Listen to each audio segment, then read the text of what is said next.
आज शो में हम दिखाएंगे कि कैसे ईरान और अमेरिका फिर से एक बार जंग के मुहाने पर आकर खड़े हो गए हैं, कैसे इन दोनों देशों ने पूरे वेस्ट एशिया के भविष्य को आग में झोंकने की तैयारी कर ली है। क्यों कहा जा रहा है कि ईरान की चुनी हुई सरकार बनाम IRGC का मुद्दा फिर से गर्म हो रहा है। दिखाएंगे यह भी कि किसके पास है ईरान में असली ताकत। वॉर रूम में हम एक और मोर्चे की जंग पर अपने संवाददाता के साथ आपको लिए चलेंगे।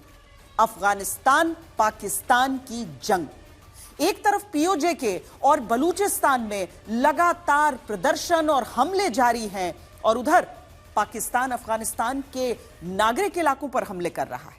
लेकिन तालिबान ने भी पाकिस्तान के खिलाफ पूरी तैयारी कर रखी है। सबसे पहले आपको दिखाते हैं ईरान से हमारी वर्ल्ड एक्सक्लूसिव रिपोर्ट।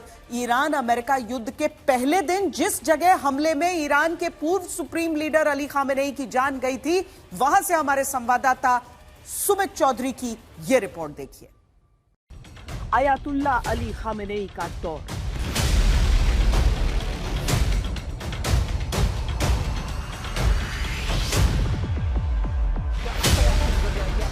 आज तक पहुंचा वहां जहां बीता ईरान के सुप्रीम लीडर का अंतिम पल।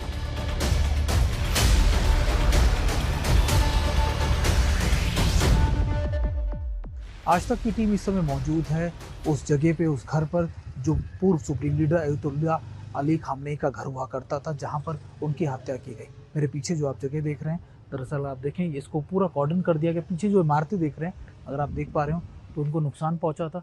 सारी इमारतें आसपास की बम्बारमेंट किया गया था और कहा जाता है कि न सिर्फ एक इमारत को बल्कि मल्टीपल आसपास की जो भी इमारतें थी उनको भी ध्वस्त कर दिया गया।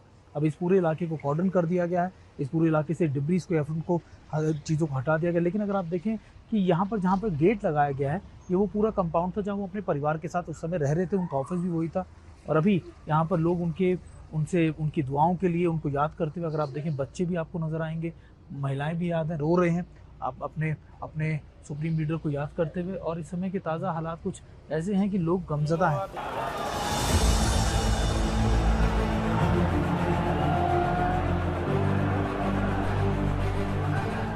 इस हमले में ईरान के सुप्रीम लीडर के साथ पूरे के पूरे ईरान का शासन तंत्र ही लगभग खत्म हो गया।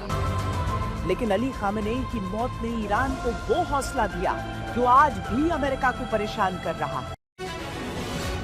इस वक्त की सबसे बड़ी खबर आ रही है ईरान और स्ट्रेट ऑफ हॉर्मुज से। ईरान के विदेश मंत्री अब्बास अरागची अहम बातचीत के लिए ओमान की राजधानी मस्कट पहुंच गए हैं।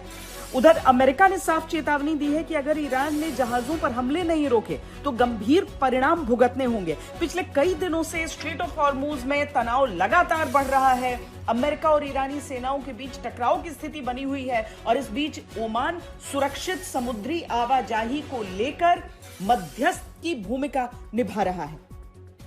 क्यों ईरान ने तोड़ दिया समझौता?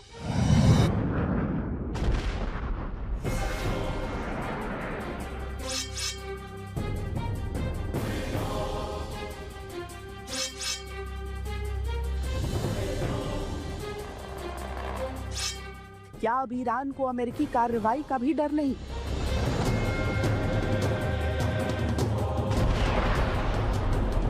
कैसे बार बार अमेरिका को चुनौती दे रहा है ईरान?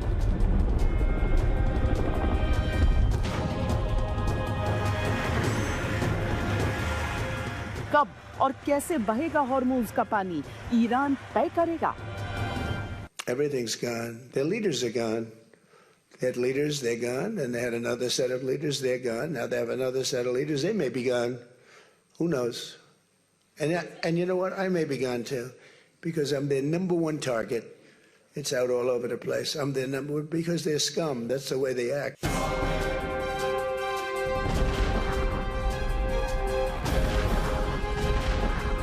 सवाल है क्या फिर से शुरू हो रहा है अमेरिका ईरान युद्ध?